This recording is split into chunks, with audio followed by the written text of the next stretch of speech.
Hello everyone. I want to tell you the story of how gig work literally changed my life. This is not hyperbole. This is not designed to be some sort of clickbait. It literally changed my life, and it's a bit of a long story, but I'll try to condense it down. I may go back and do a fuller version video at a later date, but I've been meaning to share this on this channel for quite some time. Going back to the late 90s, my uncles got me involved in drywall work. So I started hanging and finishing drywall. And I did that for 25 years. 25 years. And the last 10 years or so, I just absolutely hated it. I got to where I dreaded going to work. I just hated it so bad. It was so dusty, especially when you have to cut with a roto zip or the sanding process. I've never smoked in my life, and I may end up dying of lung cancer for all the drywall dust that I've breathed for 25 years. I did smoke one cigarette when I was about 19 years old just to see if I could do it, and that was basically me just sucking it down and blowing the smoke out. And that's it. That's my extent with smoking. But I sure have breathed a whole lot of drywall dust. And like I said, I hated it. I got so tired of going and working on these commercial and residential jobs, these new builds, even some remodels, to where there would be no working plumbing. There would be no clean place to use the restroom. You might have some old portable toilet somewhere that's just disgusting and filthy, and I could go into vivid detail describing that, but I'll spare you the details. Not having anywhere to wash your hands when it came time to eat lunch. Having to try to drive somewhere out 10 minutes just to find a gas station or something with a sink where you could use the bathroom and wash your hands so you could have clean hands to eat lunch with, and all of the dust and just nasty back-breaking work, for 25 years. And somewhere along the way, so it was about, I guess, 97, 98 when I started drywall. And I started pastoring a church in 2007. And I'm still there, going on 18 years. April of 2025 will be 18 years I've been with the same church. And at first I was bivocational, meaning I was, pastoring the church and continuing to work my job. I think it was about 2015 when I announced that I was going to go full-time pastor. But I had an agreement with the church that even with the full-time pastoring, that I would step away from the drywall work. I would focus primarily on the church, but I would still be free to do part-time drywall if I needed to make ends meet. Because when you are the pastor of a small church, and they want to bless you with a salary, I never asked for a salary. I've never asked for a dime to pastor this church. But they generously wanted to bless me with a salary, and a small church is going to give you a modest salary. It's very generous for them to give it, and I thank God for it. But it is a modest salary. I can't entirely depend upon that to raise my family, so I have to do other things part-time to supplement my modest salary. I pastored the church for 5 years with zero salary, so it's not about money for me. I'll just go ahead and head that off before any of those objections come my way. Not that they would on this channel, but there are some people out there that like to bicker and fuss about that. I've never asked for anything, but You know, they want it to be a blessing to me, and I didn't want to frustrate the grace of God. So I take it. And, you know, I'll just say this. A lot of men, and I'm not talking about myself, but a lot of men who receive a modest salary from a church that they serve are like me. They didn't ask for it.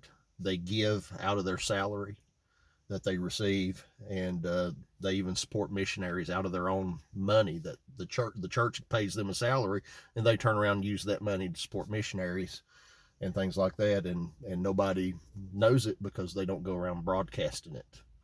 But a lot of people will complain about the pastor getting a salary. They don't have any idea what he's doing with it. And I've known of men who take their salary that they get from churches and give the whole thing back in the offering plate. The congregation doesn't even know it, and they'll complain that he's getting a salary. Isn't that foolish? Well, anyway, that's my little soapbox on that. But I would still do drywall 2 or 3 days a week to try to help supplement my income, and I hated it. The last few years was just kind of part-time. My early years, it was 50, 60 hours a week of back-breaking labor, sometimes hanging ceilings by myself and things like that. But I continued part-time drywall, hated it, same story. No bathrooms, trying to find a sink to wash your hands, breathing in dust. You know, sometimes we'd have to insulate the walls and ceilings before we installed the sheetrock. Insulating overhead with fiberglass insulation falling down in your face and crunching between your teeth and all that good stuff. You just get sick of it. Like, literally, I would be happy right now. I just turned 50 years old. I'm fairly healthy as far as I know. And I attribute that largely to the fact that I have cut down so much on my drywall. And here, basically, for the last couple of years, I've cut it completely out. And I would be happy right now if I never touched another drywall knife, if I never picked up another sanding pole, if I never touched another pan of mud for the rest of my days. I would be very happy about that. But did drywall part-time for a couple of years there toward the end of that 25-year span. And then I discovered Uber. And I was like, okay, a little apprehensive at first. Had to have a discussion with my wife because I'm a pastor, you know. We have to sort of guard our reputation, but, you know, we try to be wise with that. And what I'm getting at is basically I'm going to have passengers in my car, and some of those are going to be women. And, you know, that's kind of the big thing in the church ministry world is you need to be careful about guarding your reputation and things like that. And primarily the one that I care about as far as their opinion goes. I care about the church's opinion. Obviously, I would need to. But my wife, first and foremost. So we had a discussion about that as to whether or not I should give it a try. And we prayerfully considered it and agreed that it might be a good way for me to supplement my income and be able to preserve my health and get me out of drywall. Pardon me, I'm sitting in my car and it is hot in here, and that's why I've got sweat rolling off my head, because I don't want to turn the thing on and have the AC blaring right now while I'm making this video. So long story short, I started doing Uber, and I learned very quickly that I could make enough money doing Uber to cancel out those 2 to 3 days of drywall that I was still doing a week. So basically Uber, and then I started doing Lyft shortly after that, and then Doordash, and on we go for 5.5 years to here we are today, October 2024. And basically it got me out of drywall, something that I absolutely hated.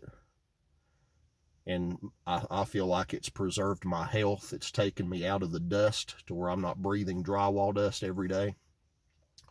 And I'm just so thankful that I've discovered the gig work world, because it has really meant everything to me. I hated doing drywall so much that if I could make X amount of dollars doing drywall for 8 hours a day. I hated it so much. I would rather gig work for 12 or 15 hours a day if I knew I was going to make the same thing that I would make doing 8 hours a day of drywall, because there's just so much freedom there, so much control of my schedule. I'm not in the dust, breathing that nasty dust. I'm not in the fiberglass insulation. I'm not, out there with the filthy, stinking ported toilets and the nastiness that comes with all of that, and worried about where I'm going to use the bathroom and can I wash my hands today before I eat. Oh, I hated it. I'd rather work 16 hours a day than to work 8 hours a day doing drywall and make the same amount of money. And of course, that's not the case. I do pretty good when I work a full day of gig work. But I'm just using that as an example of how I feel about it and how much it's meant to me for these last 5.5 years to get me out of that line of work that I just could not stand, could not tolerate anymore. And it was unhealthy. And so when I say that gig work has changed my life, it's not an exaggeration at all. I am a much happier person. Much happier person. I still have my days. I've got the burden of the church and the problems and trials of people that I care about and issues that I have to deal with. But I had that when I was doing drywall and had drywall stress on top of that. So I'm a much happier person today. It's really changed my life. And, I think it could do the same for other people out there who just need, maybe you're not a pastor of a church, but you're in a situation to where you just need some supplementary income to help get you away from things that you hate doing. That's what it's meant to me. So I may come back and add a little bit to this true story at a later date, but we're up over 12 minutes now, and I'm going to go run a few errands. And I thank you for watching, and I welcome any comments. If you're not a subscriber, I would greatly love to have you as a subscriber. So best wishes, everyone. Hope you have a good evening. Bye for now.